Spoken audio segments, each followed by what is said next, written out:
There he is. Let me unmute him real fast. Da, da, da, da. Let me change the speakers here real fast. Satvik, can you say something? Hey, can you hear me? We can hear you, bud. Yeah. All right, perfect. Just to jump in, I think I couldn't program a VCR if I tried. So. It'd still be flashing 12 a.m., right? Yeah. Damn, power goes out. Got to set the whole damn thing all over again. Well, it's like now you have people taking VHSs and DVDs and making art out of them because they're just completely irrelevant. Exactly. Well, hey, I'm going to let Christy rock on here. Steph now. Hang on, I need to turn on mine? You in just a second here. Actually, turn yours on and I'll mute mine here because we'll run off of there because you'll be talking with him. That.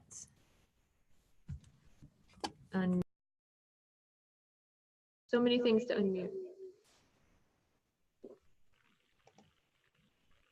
Are you there? Hang on. I got it here. Say something. Hello? Yay, Satvik, okay. can you hear her okay? Yeah, perfect. Perfect. We'll go. Hey, so did I say your name correctly? Satvik, yeah. Okay. You guys almost got it, yeah. I'm horrible at names and pronunciation, so I'm sorry. No, it's all good. My friends at Binghamton call me Sat because it's easier, so. I want to call you by your full name. That's awesome, yeah. So I'm very, very interested in this topic. Like immediately when we were emailing back and forth and you presented it, I was like, yes, because this is something like what I was telling Scott that we haven't done a whole lot of research on, but we know that it is a factor in changing our behaviors and how we think, and then especially younger individuals that are just on the networks all the time. Like they're Absolutely. So first, tell us a little bit about you and your background, and then let's hop into the meat of it. Sure. So my name is Satviks Sethi. I'm 20 years old.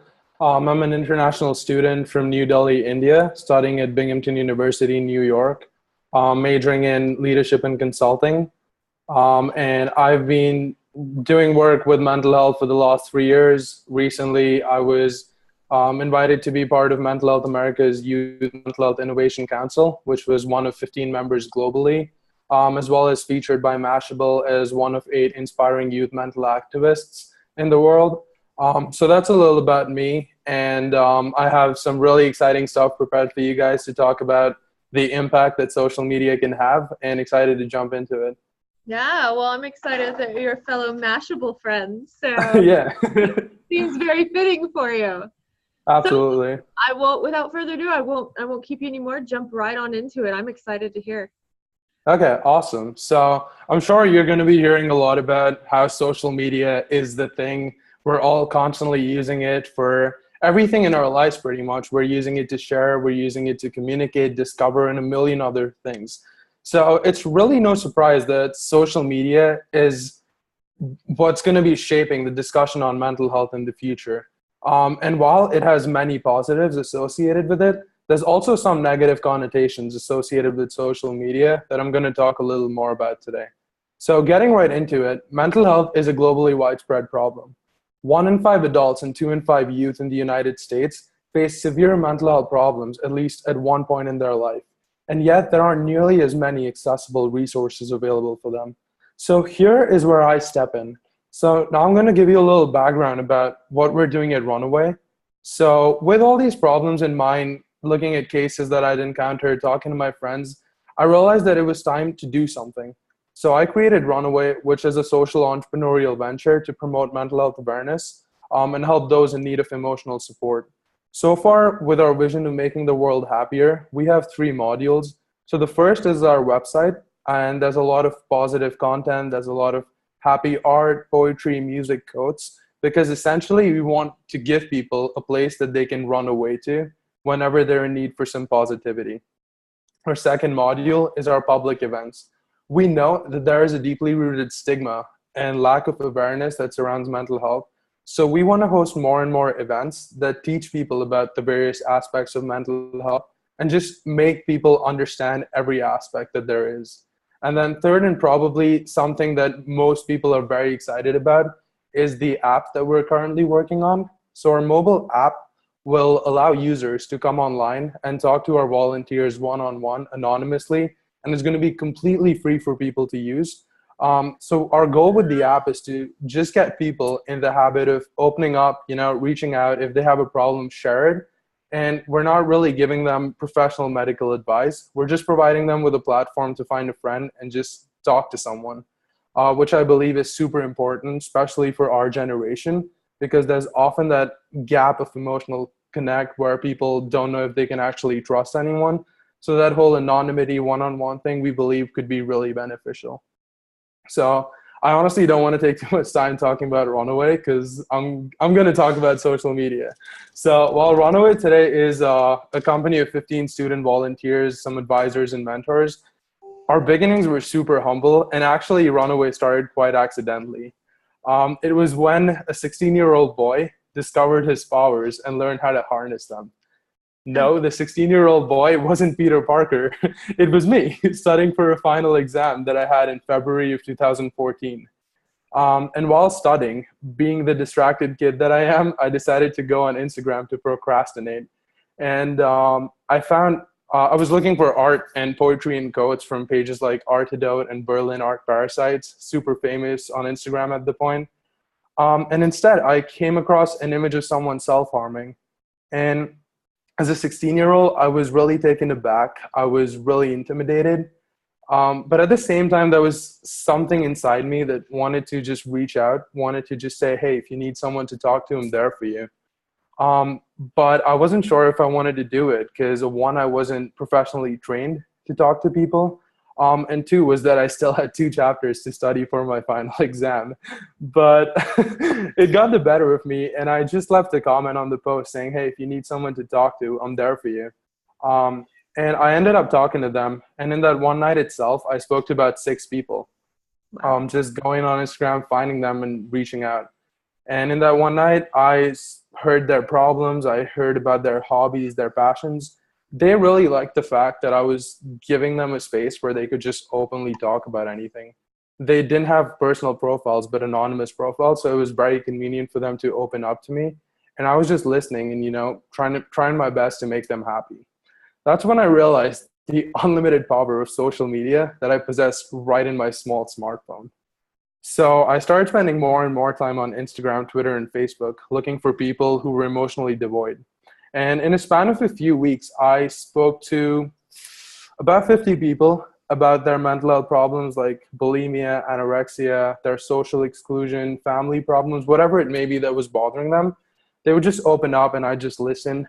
And so far in the past 4 years, I've spoken to over 200 people. Wow. As they've told me about all their problems, I've spoken to people from over 30 countries, including most of the ones still playing in the World Cup.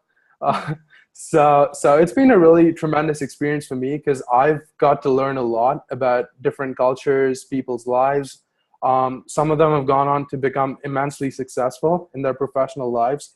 And even now I'll get a message randomly at 3 a.m., just thanking me for being that friend for them one night when they needed someone. And I think that's something that all of us can adopt on social media. So, but yet there's statistics that are very staggering. Today, there's a new image of self-harm being uploaded on Instagram every 1 second. There's posts about suicide on Twitter every 2 or 3 seconds. And there's a sad quote being shared on Facebook around every 5 seconds. And it is believed that 54% of the people who are committing suicide have no known mental health condition. It's just regular people like you and me who just need someone to talk to but don't have that opportunity. Which is why I believe that social media is not a bad thing. It's providing people with an outlet to open up, to reach out and find help, and even get that motivation to go out and seek professional help. And a lot of people say that social media has made us as a generation, the whole millennial debate, that it's made us very secluded and very, not social. I believe it's quite the contrary. I believe that social media has made us more open. It's made us more available. Now you know what's happening in your friend's life, at least on their digital life, without actually having to walk up or drive up to see them in another country. And apart from that, I think that every time that I found a person on Instagram, I would find at least 3 or 4 other mental health accounts reaching out to them, offering them some sort of service or some form of positivity. And that, I believe, is the power of communities that social media has created that I don't think existed 10 or even 5 years ago from today. And that's just the start. We've seen that every new movement coming up, every new revolution, it's being fueled massively by social media. Whether it be the movement on LGBTQ rights, whether it be the impending discussion on gun safety and gun law reforms on Twitter, or whether it be any form of world politics, social media is fueling that discussion and fueling that debate. And I truly believe that the whole mental health awareness and mental health revolution is coming and is being fueled by people like me, people of my age who are really passionate and who don't mind talking about these things that have so far been considered taboo. And we're using social media to just put ourselves forward, reach out to as many people and say that, hey, we're coming for you and we're here to break down that stigma and to make you a little uncomfortable by talking about the things that you might not like. So that's all about why social media is amazing. But there's also several problems that arise because of social media. There's several people hugely against it. There's people, parents, teachers who just don't like social media. And I think social media isn't the bad thing. It's the people using it. It's the users who've given social media a bad name. When you talk about users in the world of mental health, there's still a huge, deeply rooted stigma and lack of awareness with mental health that we can see is prevalent on social media. There's bullies on social media. And finally, there's obviously our habit of jumping on the latest trend, the latest bandwagon that's giving social media a bad name. So I'm going to talk about these 3 points a little bit and why they're so negative. So I think the first one is the lack of awareness. Every time that there's a new post on social media about either a mental health activist or a case of suicide, you'll find at least a handful of comments that are super negative. People who are bashing the victim or people who are talking all sorts of unmitigated things about mental health and how people should, it's all in the mind and people shouldn't make a big deal out of mental health. And that really goes to show the lack of education and the lack of awareness that exists, not only in the school system, but within families. Just recently, when I was interviewed by Mashable for the 8 Inspiring Students list, I love the attention, honestly. And I was constantly on Twitter and Facebook and everything, trying to see who shared the post and trying to see what people were saying about it. And I found a lot of negative comments bashing us 8 students for taking up this cause, saying that you haven't had any problems, so you don't understand people's struggles, and talking about mental health is easy now, but 10 years ago you would be put in jail for it, and all sorts of things. And it made me realize that, yeah, I was really taken aback because I thought I was doing a good thing, right? But it just really took me aback, and it made me think that there is that stigma still, and we need to address it. And more than that, I think there should be no room for such negativity on social media platforms, because comments like these can trigger people. A lot of people with mental health problems are very emotionally vulnerable. So reading comments like these could really negatively impact their mental health. Apart from that, I think it's something that can easily be avoided if these social media platforms just vouch to put better content monitoring filters in place. But that's another topic, right? So the second thing that I'd like to talk about, and I think I heard Scott mention it earlier in the live stream about bullying and social media playing a huge role in sort of giving bullies a new avenue rather than just the locker room or just the toilet to bully people. And I think that's completely true. Every day we're seeing and hearing about hundreds of cases of people being bullied on social media, whether it be targeting their personal information, whether it be making insensitive jokes about them, or just spreading rumors. And I think that's something that really needs to be addressed, because students are very vulnerable, and bullying them could send them down a very negative downward spiral of mental health that could push them towards severe trauma, or even in some cases that we've seen, ultimately suicide. And I think it's not only the bullies, but it's also partly the responsibility of the parents. I've seen that parents in most cases are either very pro or very against social media. It's hard to find parents who find that balance. I've never recommended that parents go in and, be super intrusive with their child's social media, constantly looking in, putting privacy settings and all that. I think you should just let the kid be, but teach the kid how to effectively use social media. Teach the kids that it's a powerful tool if used correctly and extremely damaging if used in a negative manner. Teach them the implications that their actions carry. So if you know that your kid is constantly engaging in bullying or something, don't protect them.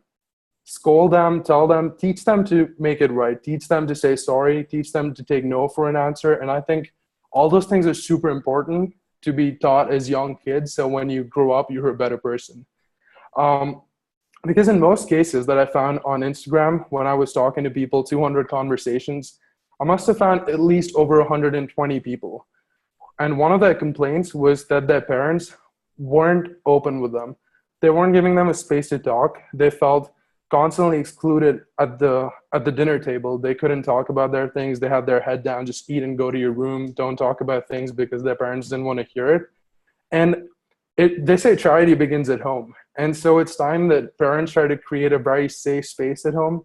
Don't create that hostile space because ultimately they are your kid, right? And you want the best for them. I've been fortunate enough, my sister and I, to have amazing parents. From a very young age, we've had the best safe space at home. They're like our friends. We can talk about anything with them.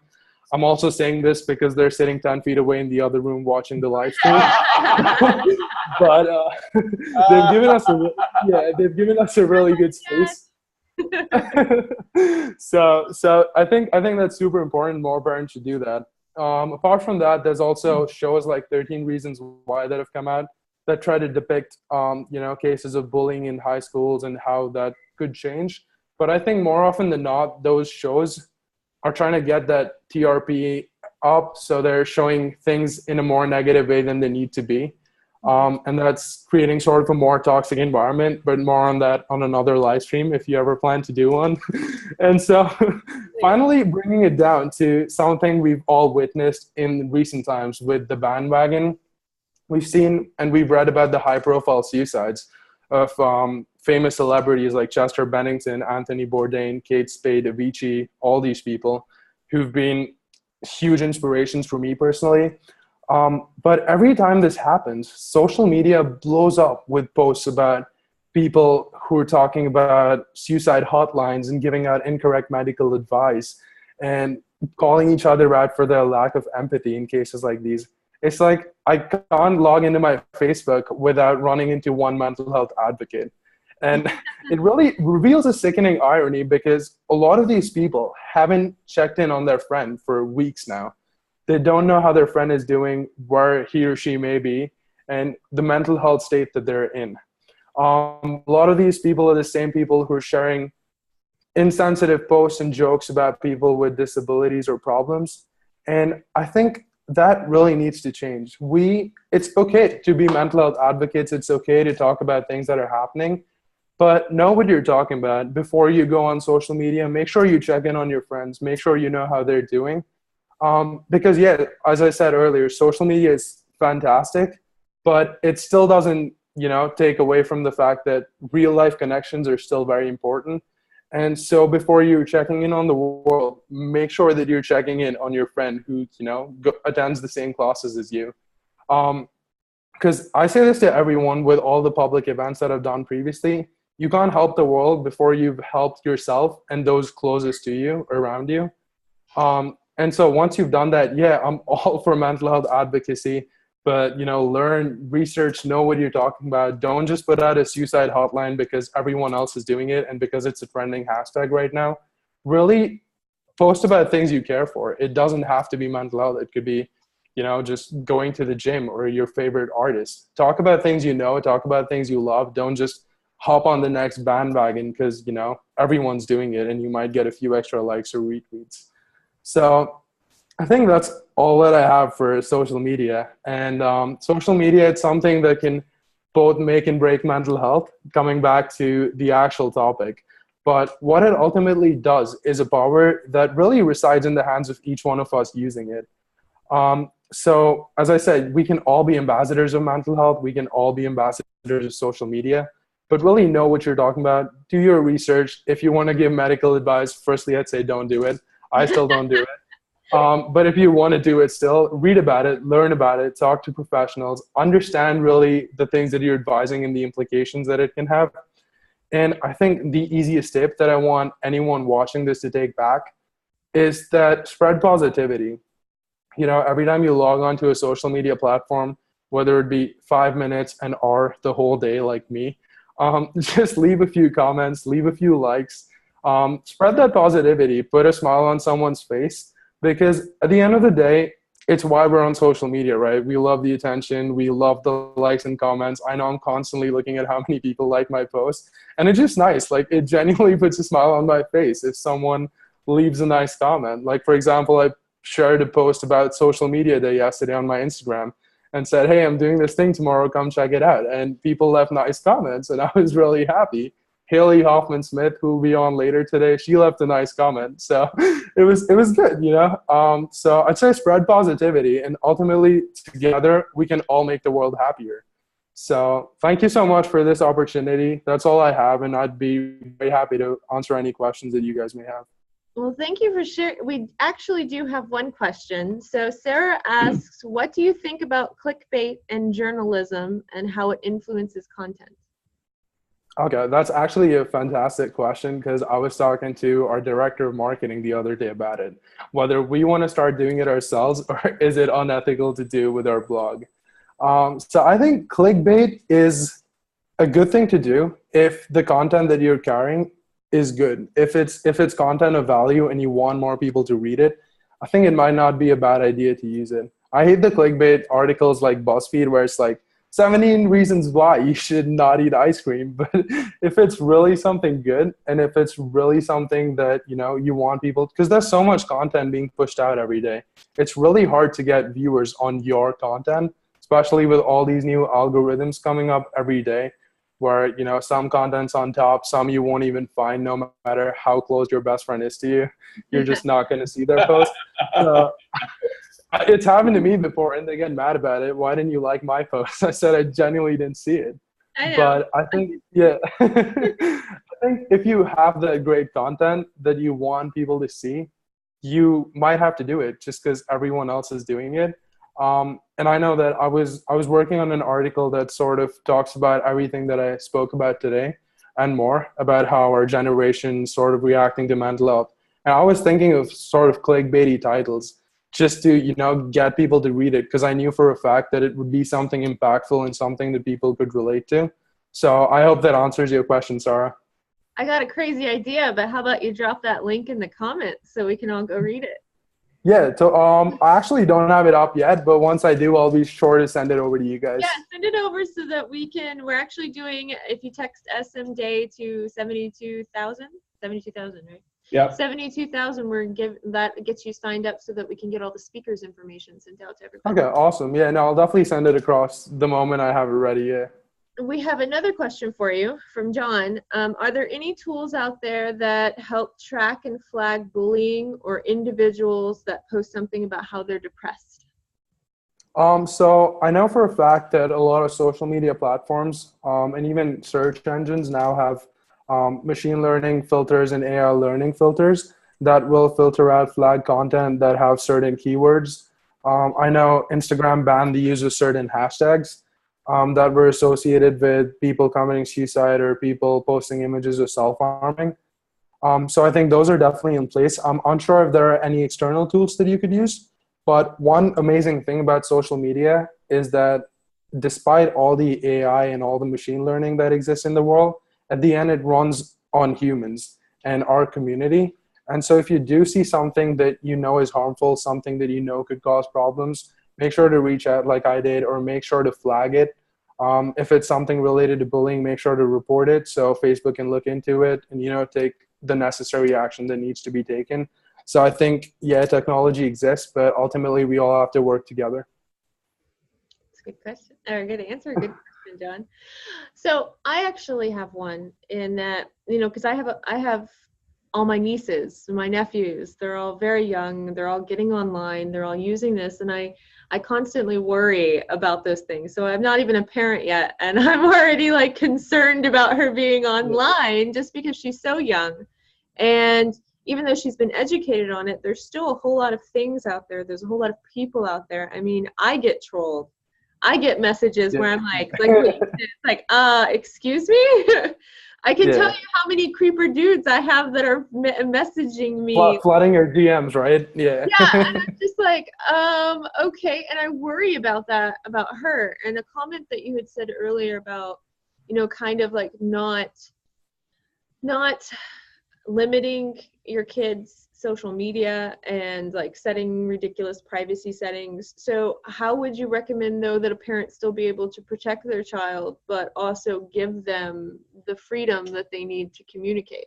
Because if know what's going on with their kid, and the kid's not always going to tell them. Their social media, though, might. So I think that's a great question. And it's something that I often talk about with my sister, who's also in the other room watching this, because she's still young, right? And I've been using social media for years now, and I sort of know the ins and outs. I think it's important that, I mean, obviously you don't want to be intrusive because people hate that. And I've realized that the more intrusive you become, the more secretive they become. So if yeah, exactly. So if you're trying to constantly monitor what they're doing, they're going to keep doing it, but they're going to do it in hiding. And that way you lose complete control of what they're doing. And so the most strict, it's often said that the strictest parents create the biggest rebels, right? So you want to do anything you can. So you want to do everything you can to educate them. You know, if you have those DMs, just tell them that, hey, things like these exist on the online world. And there's all sorts of bad people. So make sure to keep your circle small on social media. Make sure you know who you're talking to. I think that's important when you're like with your private accounts. You want to know that you're talking to someone you can trust. Make sure you only let people follow you if you know who they are, that sort of thing. And just constantly teach them that there's ways that you can protect yourselves. Even when you're using things like Snapchat, where you're sending photos of yourself to other people, just trust the people you're sending it to, right? And I think just constantly drilling that idea in their head and teaching them how to be safe on social media could help. And I think the more you talk to them about it, the more they will learn to trust you. And the less they will want to be secretive, the less they'll want to do bad things on social media. And I think that's how you create that safe environment. Okay.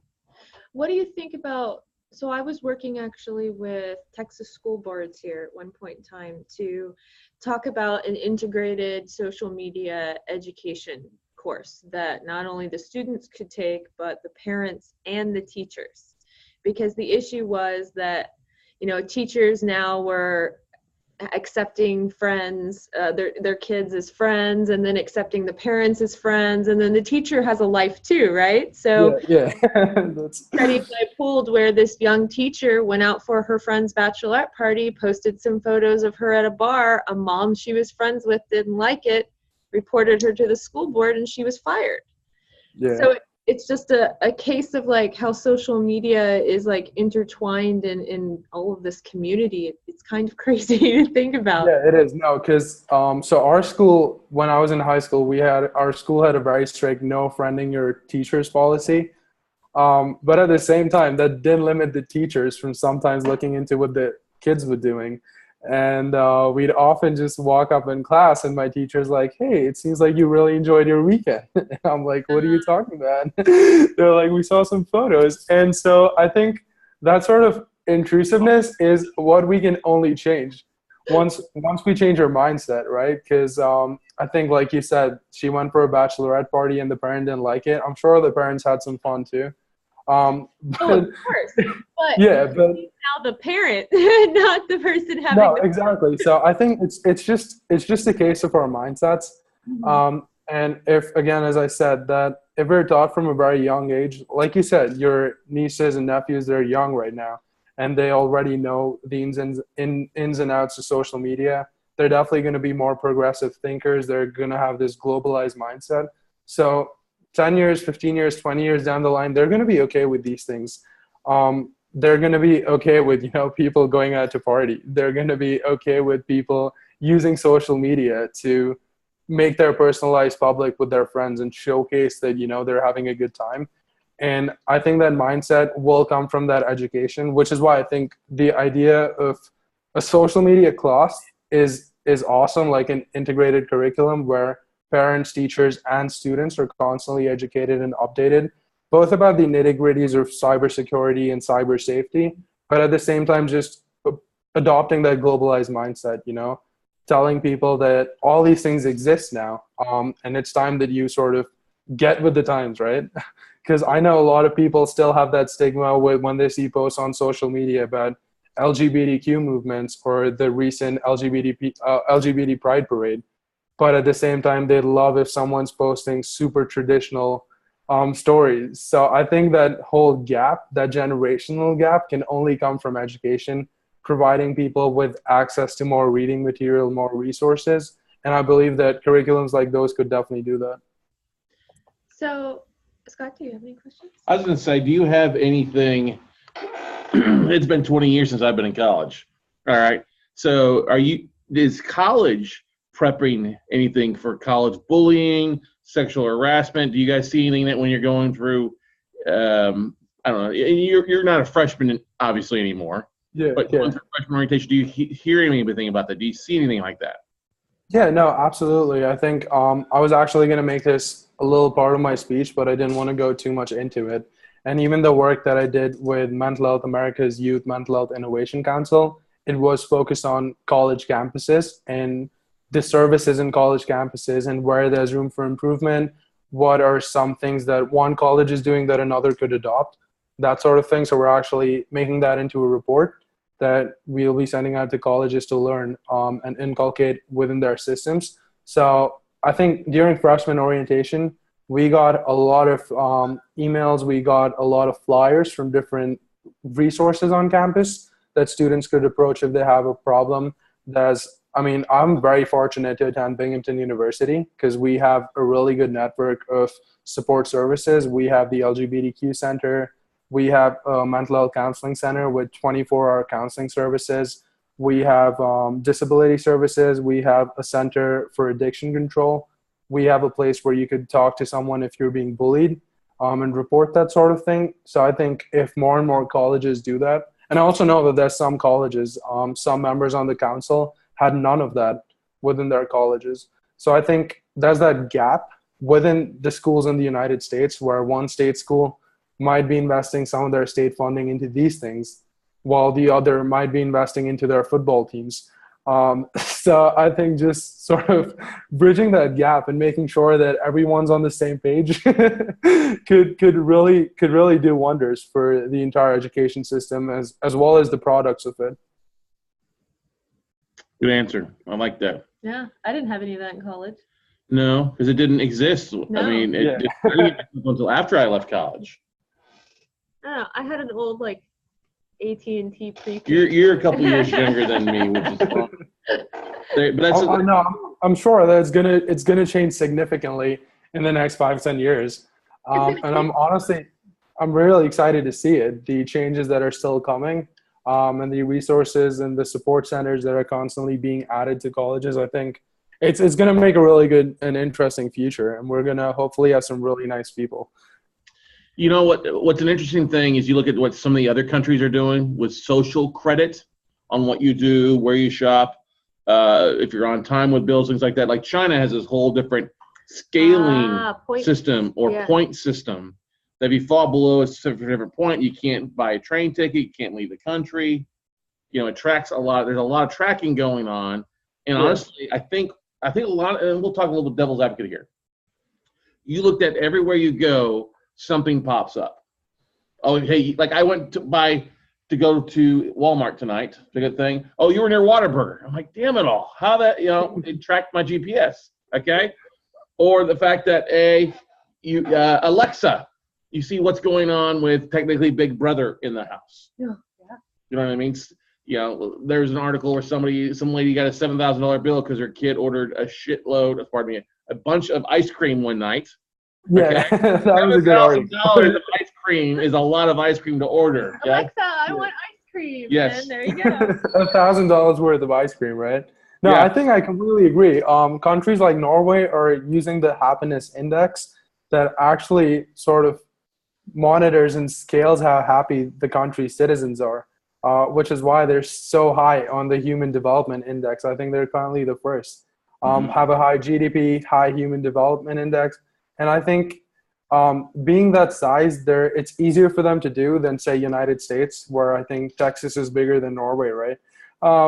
So it'll take time, yeah. But I strongly believe that it'll happen. It's just everyone needs to be on board that this is our end goal. Which is why like Runaway's mission statement is make the world happier, because that's our end goal. We want to do things that spread that positivity, spread that cheer wherever we're involved. And I think that's just something that everyone needs to adopt in the back of their head. So every move that they make, every time they talk to someone, it's working towards that goal. Don't be a Debbie Downer. Yeah, absolutely. You know, Be a positive Polly. positive Polly. You pulled that. I was going to say positive Paul. I turned it around for you. I have one question. So what can we do as social media users, as business owners, as entrepreneurs to keep an eye out? Like, what should we look for on social media in terms of like the mental health? You said to watch our friends, to reach out to our friends. Like, what have you noticed when you've been online that maybe we could watch out for to potentially help someone who might need a good conversation, someone to support them? Sure. So I think from a company or an organizational standpoint of view, it's hard to monitor individuals. It's hard to monitor, one specific person, but you could do something for the community that you're trying to fit in. So, for example, I know a lot of Latino-owned businesses actually offer, say, discounts on certain supplies for Latino customers. They're offering initiatives for Latino youth. So the business knows the community that it's part of, and it's taking those steps to invest in those communities. Coca-Cola take a bigger standpoint where they know that there's a cause. I was just watching this Facebook video 5 minutes before I hopped onto this call, where in Brazil, there's a derogatory term for the LGBTQ community, which is this Coca-Cola is a Fanta. So they actually turned that into a whole campaign for LGBTQ rights, where they put Fanta inside Coke cans, and making that derogatory term a symbol of strength and a symbol of pride. And it was a massive success during the LGBT Pride this year. A lot of people were using them. A lot of people were sharing photos and videos. So I think if companies aren't, and I've written articles about this for my classes, if companies aren't solely, focused on their profits, focused on the bottom line, and actually care about the impact that they can have on the communities that they're operating in, I think that would make a tremendous change. And pretty much everything, whether it be specific communities, the overall specific movements. And I think that's just something that has to come from the top of the company. It has to come from the board, and then really filter down to each level of employee. It has to really be drilled, that idea that, we are a responsible company and we are making those responsible actions. That's good. That is very good. Because if we take action, if you think about what just happened recently in the news with the gentleman that attacked the paper, walked in just yesterday. Oh, yeah. He had sent 800 tweets to the newspaper threatening them. Defamation lawsuit. If somebody had mentioned something, you don't need more than 800 messages. That's not sane by any means of the imagination, right? If somebody had said something or stood up and done something, it's obvious the guy walked in and intent to kill, and then he sat down and put the gun on the desk and sat there waiting for the cops to come. No, which is why I think social media and companies, it's turning into a really good relationship. You'll see every new company quickly adopting social media. You've seen with, people think now instead of reaching out to the customer complaint center for your grievances, just make a social media post and it's going to be addressed sooner. Because companies know now the power that social media carries and how quickly they have to turn that around to keep their image intact. And I don't think enough of them have gotten on board with how quickly they really need to be replying, or how diligently, like, they need to be monitoring some of their accounts. Even if it is like he sent 800 tweets. Yeah. What if he had only sent 1 or 2 and then came in and did that? But either way, his 800 tweets weren't addressed. Like, if he'd gotten that communication, as Scott had said, maybe it would have had a different outcome. Maybe it didn't. You really don't know. But you can assume that if he had gotten a resolution, that perhaps something might have turned out better. Something would have been totally a whole lot different. 5 more people would be alive today. Yeah, and now I think even social media platforms are placing that responsibility on companies. You see social media platforms like Facebook, where at the top of every company page, they'll show you how soon the page replies. Say typically replies in 15 minutes or 20 minutes, whatever it might be. Twitter will constantly bring up posts of customers on social media pages if customers addressing a grievance using their algorithms. And I think all those things, are social media is giving companies those tools. Now companies just need to adopt them. Totally agree to that. It's something they gotta implement, and it's almost, it's unfortunate too to think it's almost, how do police enforce that? We don't have the minority report aspect of things. You can't see in the future, but that's got to come down to not like a electronic terrorism almost. Something like that happen. You know what I mean? You've got to be able to implement that of some sort, remove the accounts or do something to put them on alert just to avoid it. Because if police have been made more aware of it, who would have known? You know what I mean? That's true. Yeah, absolutely.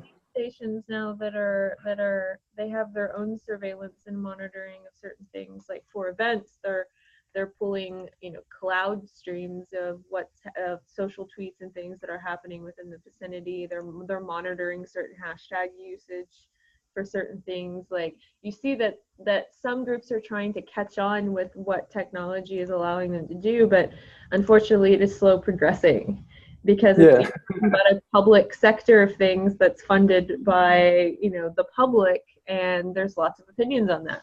Yeah, we had a comment here from somebody. Georgie Ann Austin says the tough thing with getting companies on board with that is convincing the older C-suite leaders that social media has power, and that's so right. Absolutely. I think, there's that whole inertia. I call it because I do a bit of consulting work on the side, putting it out there if anyone's interested. But, everyone that I work with, I've seen that it's usually the older guys who have that initial inertia to adopt social media. You could advise a company to start investing heavily in social media. And the first question that comes up is why? Why should we be pouring money into social media? What is it really doing for us, since it isn't generating straight up revenue? But at the end of the day, revenue comes from a lot of other places besides the product you're selling. And social media allows companies to create those relationships, constantly engage with those customers, build that brand loyalty and trust. And if you don't have social media, and you show me your product, I go home and Google it and don't find anything, I'm going to buy the next guy who has a good website. Thank you. Yeah. I just record that for all of my clients. That even stopped me from buying one of your clients. I know your client. Yes. And the client, the wine, but he couldn't get on the website to buy anything, so he didn't get it. So I think that's something that every company needs to keep in mind. I'm going to clip that and share it on LinkedIn. So I seriously do it. Like, she redid her website, and now I think he's going to come back. Now I'll buy. Yeah. Now I'll buy. Nice. But it's you're 100% right. When I look at other things, who goes to reviews to check the company? Are they on Amazon? What kind of website do they have? If it looks shady, nobody wants to buy from it, because it's the 21st century, not the dark times. You know what I mean? When companies realize that what they do on social media is not for them, but rather for those that they serve, the conversations will start changing.